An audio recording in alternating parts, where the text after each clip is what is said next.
네, 안녕하세요. 양희사의 금융가의 양영빈입니다. 이번 영상은 최근에 뉴스가 됐던 SDR, Special Drawing Rights라고 하기도 하고요. 뭐 특별 인출권, IMF의 특별 인출권 이렇게 부르는 이 SDR에 관한 영상을 준비해봤습니다. 네, 최근에 한 2, 3주 됐던 것 같은데요. IMF는 이제 SDR의 그 얼로케이션이라고 부르는데요. 이 할당액을 6,500억 불로 새로 추가하기로 했다는 뉴스를 아마 들어보신 적이 있을 겁니다. 굉장히 큰 금액이죠. 미국 이제 페드가 하는 게 최근에 했던 게 한 4조 달러에 해당하는데, 물론 그거에는 미치지 못하지만요. 어쨌든 6,500불을 새로운 SDR을 추가로 발행을 하기로 했다. 그렇게 딱 들어보면은 굉장히 큰 금액일 것 같고, 이게 구체적으로 전 세계 경제에 어떤 영향을 미치는지, 그러려면은 이 SDR이라는 것이 도대체 무엇인가, 그거를 좀 알아야 되겠죠. 일단 이제 과거를 보면요, 현재까지 총 SDR의 할당의 얼로케이션의 규모는 2,900억 불입니다. 그거 두 배를 넘는 그 규모를 하는 거죠. 그럼 그것까지 합하면은 총 9,400억 불의 400억 달러의 규모인데요. 여기에서 이제 미국이 갖는 그 SDR, IMF SDR은 각 나라마다 할당 그 비율이 정해져 있어요. 쿼터라고 그러죠. 우리나라는 대략 한 1% 정도 되고요. 중국은 한 3%, 그다음에 미국은 17.3% 정도 이렇게 규모가 되는데요. 이런 이제 IMF의 SDR 뭐 이런 것들을 좀 정확하게 보려면요, 좀 이 역사를 따져볼 필요가 있어요. 이 IMF가 시작되기 전에 어떤 논쟁이 있었고, 그것이 발전해서 현재는 어떤 형태가 돼 있고, 그렇다면 이 SDR 지금 뭐 6,500억 달러 규모의 새로운 추가적으로 SDR 얼로케이션을 하는데, 이것이 구체적으로 어떤 의미를 가질지를 좀 정확하게 파악을 할 수가 있습니다. 먼저 그렇다면은 이 SDR이 시작됐을 그 IMF가 시작되기 전에 어떤 논쟁이 있었는지 그거를 한번 살펴보고자 합니다. SDR 또는 IMF가 시작되기 전에 제일 큰 논쟁은 케인즈하고 미국의 화이트라는 분하고의 논쟁이었어요. 그러니까 이제 뭐 여러분 케인즈는 뭐 대부분 아시잖아요. 뭐 어마어마한 경제학계에 있어서 이제 천재였던 분이신데, 케인즈는 방코라는 거를 주장을 했습니다. 그 당시에 전후죠. 그러니까 2차 대전이 끝나고 대략 한 그 40년대 1940년대 중반부터 전후의 세계적인 경제 체제를 어떻게 할 것인가, 그거에 대한 얘기들이 많이 있었는데요. 일단 뭐 케인즈의 뭐 어마어마한 그 뭐라 해야 되나요? 그 공헌이라고 한다면은, 그 이전에는 전쟁이 끝나면은 누가 잘못했어? 예를 들어 뭐 1차 대전이 끝나고 나서는 독일이 잘못했어. 그러면 독일한테 어마어마한 배상금을 물어라. 그리고 뭐 돈을 내고 뭐 이제 그런 식으로 전후 배상금 문제에 집중이 되어 있었는데, 케인즈가 등장해서는 배상금 받지 말고 오히려 지원을 해줘야 된다. 아주 굉장히 전혀 다른, 요즘 같은 지금도 참 쉽게 선뜻 받아들이기 힘든 그런 정책 제안을 했었는데요.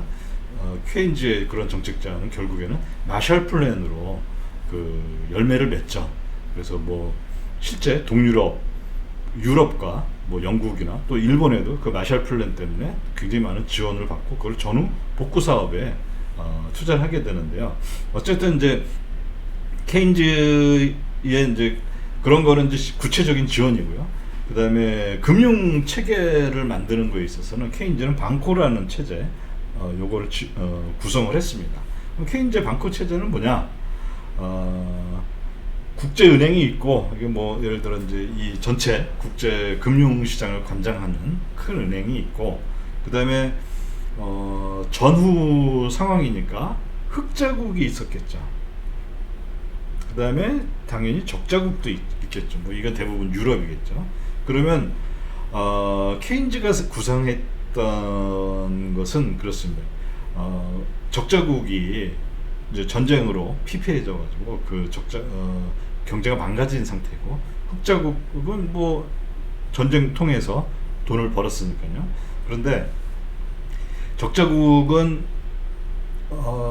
그 새로운 경제 재건을 하려면은 돈이 필요하잖아요. 예를 들어 달러 같은 돈이 필요한데, 케인즈는 그거를 달러로 하지 말고 방코 대출로 하자, 이런 아이디어를 제시를 합니다. 그러면 방코 대출 받은 적자국은 그 대출을 받아서 그걸 가지고서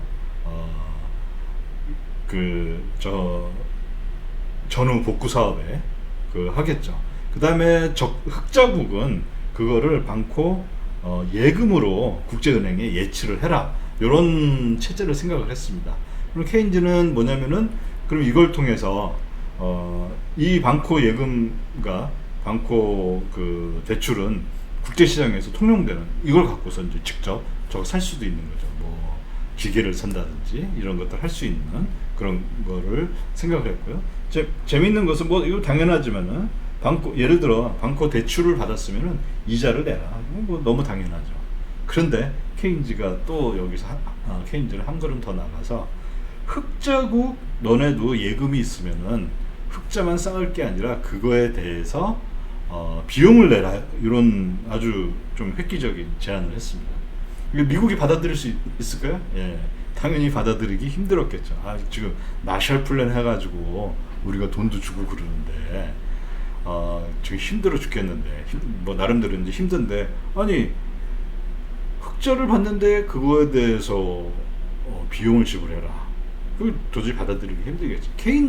그렇지만 케인즈의 생각은 뭐였냐면은, 흑자국이 예금만 쌓아둘 게 아니라 예금이 생기면은, 즉 흑자가 생겨서 국제은행에 예금이 생기면은 그거를 그냥 뭐라 해야 되나, 그냥 통장에만 쌓아둘 게 아니라 예금에 비용이 발생하니까 더욱 쓰라는 거죠.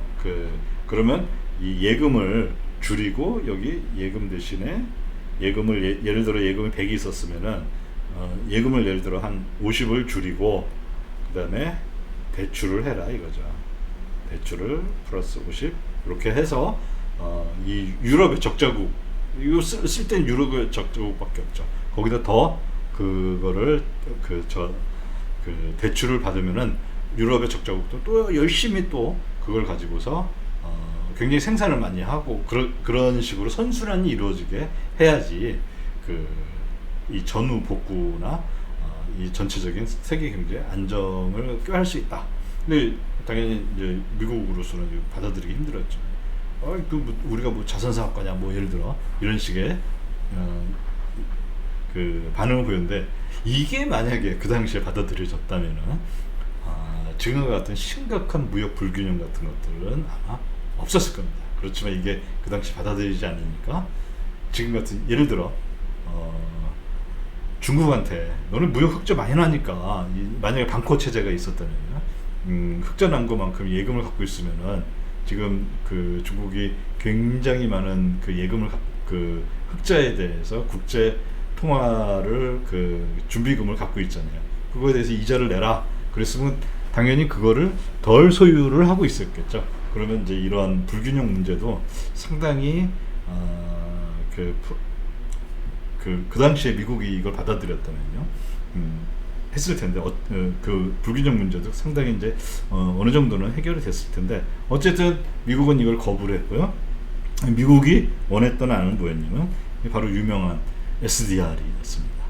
IMF 체제를 만들고 SDR하고 금을 두 축으로 하는, 뭐 사실상 SDR은 뭐 디지털 골드라고 보셔야 돼요. 요즘 한참 유행하는 비트코인을 봤을 때, 비트코인을 우리가 디지털 골드 이렇게 표현하는 사람도, 저도 그 중에 하나이고요. 그렇게 표현하는 사람도 많은데요. 어쨌든 SDR하고 골드의 이 금의 그걸로 국제 통화를 만들자. 여기 리저브 이렇게 표현했는데요. 이게 이제 국제 통화 뭐 이렇게 보시면 됩니다. 그 그런데 여기서 이제 중요한 거는 이 IMF 체제를 구성한 미국의 입장에서는 이 전체 양은 고정되어야 된다 이렇게 생각했습니다. 그런데 이게 이후에 어떤 역할을 하는지는 일단 한번 먼저 이 대체 대조표를 한번 보도록 하겠습니다. IMF에서 SDR을 발행을 하죠. 그럼 이거는 중앙은행에서 지급준비금을 발행하는 거랑 똑같습니다. 이렇게 SDR 부채 영역에 들어가고요. 그 다음에 회원국은 어떻게 하느냐? 회원국은 그 SDR을 자산으로 받겠죠. 지급준비금하고 비슷하죠. 그 다음에 회원국은 SDR로 그것을 바꾸기 위해서는 뭐를 내야 되냐면은 회원국이 갖고 있는 금을 내거나, 금은 자산이니까 부채가 될 수 없으니까 금은 항상 자산 쪽에서만 움직입니다. 즉 금은 SDR을 갖기 위해서는 금을 줄여야 되는 거죠. 회원은. 그래서 마이너스 골드, 마이너스 금 이렇게 이제 제가 표현을 했고요. 그럼 그만큼 IMF는 골드가 늘어나겠죠. 자, 그 다음에 여기에 또 할 수 있는 게 뭐냐면 그 나라의 그 자국 통화가 있겠죠. 여기에는 뭐 저는 지금 달러만 하나 했는데요. 여기에는 도이치 마르크, 즉 독일 마르크화도 있을 수가 있었고요. 프랑스 프랑, 프렌치 프랑, 뭐 이것도 있을 수 있고요. 그다음에 영국 파운드, 뭐 이것도 있을 수가 있고요. 이런 식으로 바꿀 수가 있겠죠. 여기서 뭐 달러만 하나 했습니다. 그 다음에 달러가 여기 이제 그 달러는 그 나라의 여기 뭐 회원국이라고 했는데요. 뭐 중앙은행에 해당하겠죠. 예를 들어 페드라면은 달러는 중앙은행이 저거죠. 그 연준의 부채죠. 그러니까 이게 IMF로 들어가면 IMF가 보유한 뭐 그 외환들이 되겠죠. 그러면 이런 거의 이제 핵심은 뭐가 중요해지냐면은 달러하고 예를 들어 도이치 마르크하고의 교환 비율, 즉 이 환율이 변하면 안 되겠죠. 그래서 이 IMF가 출범할 당시 그 전체 체제를 우리가 브레튼 우즈 체제라고 하는데, 브레튼 우즈 체제의 제일 핵심 중에 하나는 고정 환율제잖아요. 즉 예를 들어 1달러 그 당시 고정 환율제 이제 뭐 1달러는 뭐 예를 들어 0.5 도이치 마르크다. 이게 변하면 안 되죠. 이거를 계속 지킬 수 있어야 되는 거고, 이게 IMF하고 그 브레튼 우즈 체제의 핵심 중에 하나였죠. 그 다음에 더 큰 거는 뭐냐면 바로 이것만 돼서는 안 되고, 바로 1온스 금 1온스, 이건 뭐 35달러 이렇게 딱 정해져 있었죠. 이런 것들, 모든 것들이 고정되어 있다라는 게 이제 그 IMF 체제의 브레튼 우즈 또 체제의 핵심 중에 하나인데요. 근데 이게 어떤 역할을 하냐면요. 결국에는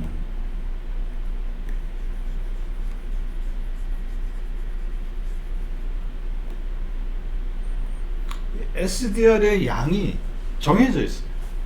이건 뭐냐면은 국제사회가 계속 경제가 발전할수록 유동성에 대한 요구, 즉 화폐 유동성에 대한 요구가 굉장히 늘어납니다. 그러면 그 당시에는 사실상 금의 역할을 달러가 하고 있었기 때문에 결국에는 이 달러 유동성에 대한 달러 유동성은 어떤 국제 수지 적자, 무역 적자나 이거에 의해서만 생기는 게 아니라 그냥 은행이 빌려주는 거죠.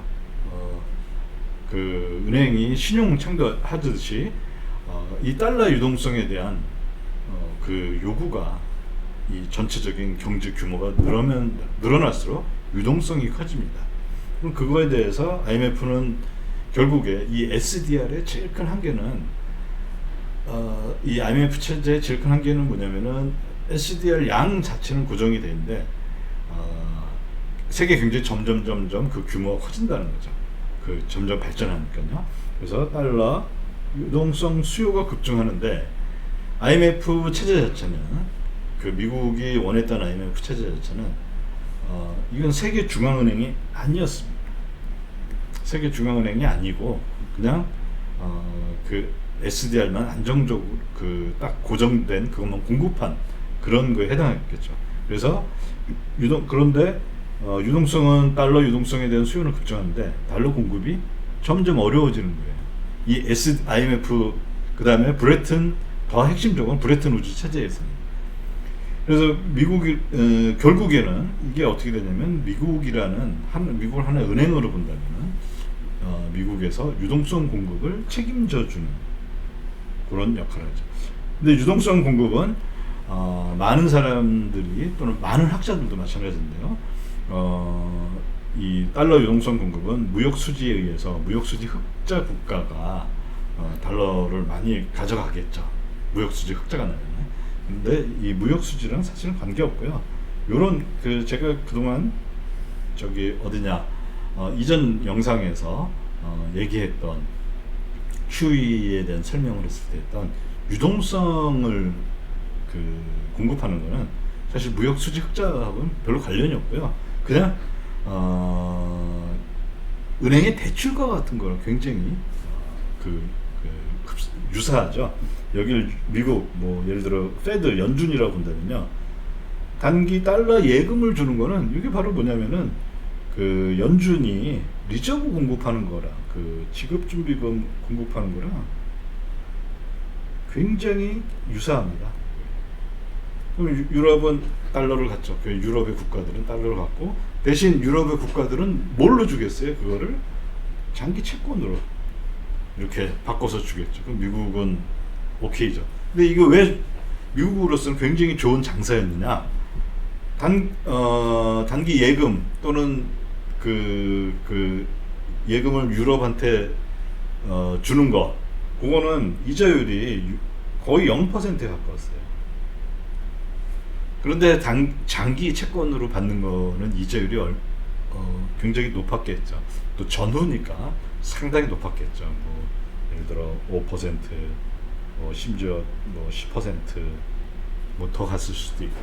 요거에 대한 자료는 굉장히 찾기가 어려워서 저도 잘 찾지는 못했는데, 어쨌든 이런 식으로 미국은 IMF라는 걸 만들어 놓고 또 브레튼 우주 체제라는 걸 만들어 놨는데, 이게 보니까 유동성을 마음대로 공급할 수가 없었던 거예요.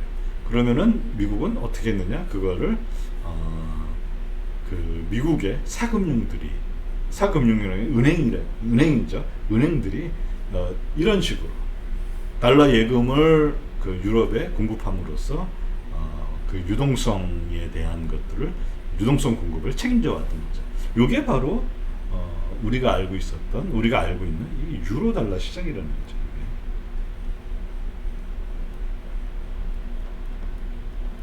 그런데 문제는 어떻게 보면은 우리가 많이 알고 있는 선입견하고는 달리 이게 무역 수지나 흑자하고 관련이 있는 게 아니라 유로 달러 시장을 통해서 공급이 되기 시작했는데, 그걸 받은 유럽 쪽의 은행이나 유럽 쪽의 이제 투자자들은 이제 어떻게 생각하냐면, 예를 들어 이제 그쪽의 경기가 좋아졌어요. 경제가 발전하면서 돈이 이제 거기도 갚을 거 갚으면서 돈이 이제 생기기 시작했죠. 이제 무역 수지가 흑자가 나면서요. 예를 들어 독일의 라인강의 기적 이런 것들이 뭐냐면, 이제 전후로 경제가 망가졌다가 경제가 점점 빠른 속도로 회복을 하면서 미국으로부터 마셜 플랜으로부터 받아들였던 적자들을 다 갚는 거죠. 이렇게 갚아 나가면서 흑자국이 되기 시작하고, 그러면서 이제 경제 규모는 커졌고. 그런데 이게 보니까 미국을 보니까 저 달러 내가 갖고 있는지, 지금 미국 달러를 들고 있어요. 미국이나 프랑스나 영국이 달러를 들고 있어가지고 이게 보니까 이제 흑자가 나고 예전에 있던 채권들 다 갚고 돈이 쌓이기 시작합니다. 달러가 쌓이기 시작합니다. 이거 달러 그냥 계속 갖고 있어도 되나? 더 안전 자산인 그거라고 생각되는 금으로 바꾸고 싶은데 하고, 그런 욕구가 생기겠죠. 그거에 대한 미국의 반응이 있었겠죠. 그게 바로 브레튼 우즈 체제가 붕괴하는 또는 닉슨의 금태한이 정지를 하는 그 순간이었던 것입니다.